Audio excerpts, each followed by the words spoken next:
একটা সময় ছিল যখন সরকারি চাকরি মানেই আজীবনের জন্য স্বনির্ভর, কারণ চাকরি শেষে রিটায়ারমেন্টের পেনশন।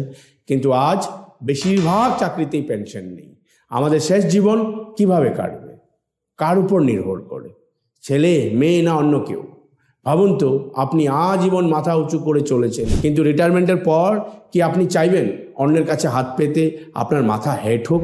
আজ যে স্ট্যাটাস আপনি বিলং করছেন তা কি রিটায়ারমেন্টের পরও আপনি ধরে রাখতে পারবেন? বয়সের সঙ্গে পাল্লা দিয়ে বাড়বে রোগ, আর তার সঙ্গে ওষুধের দামও। ইনফ্লেশনের কারণে তো সংসার খরচও বেড়ে যাবে অনেকটা। কি করে সামলাবেন এত খরচ? রিটায়ারমেন্টের পরও যাতে আমরা নিজেদের খরচ নিজেরাই চালাতে পারি, যেমনটা আজ চালাচ্ছি, সেই জন্যই প্রয়োজন একটা প্রপার রিটায়ারমেন্ট প্ল্যান। আর বর্তমানে আপনার আয়ের কতটা অংশ আপনি আপনার রিটায়ারমেন্টের জন্য রাখলে আপনার বর্তমান লাইফ স্ট্যাটাসটা বজায় রাখতে পারবেন, সেটা ক্যালকুলেশন করাটা কিন্তু ভীষণ জরুরি। এর জন্য দরকার এক সায়েন্টিফিক মেথড, না হলে আপনি ভবিষ্যতে হয়তো সমস্যায় পড়তে পারেন। আজই আপনার রিটায়ারমেন্ট প্ল্যান করুন, দরকার হলে কোনো প্রফেশনালের সঙ্গে যোগাযোগ করুন, আর আমরা তো রয়েছি। প্রয়োজনে আমাদের সঙ্গেও আপনারা যোগাযোগ করতে পারেন।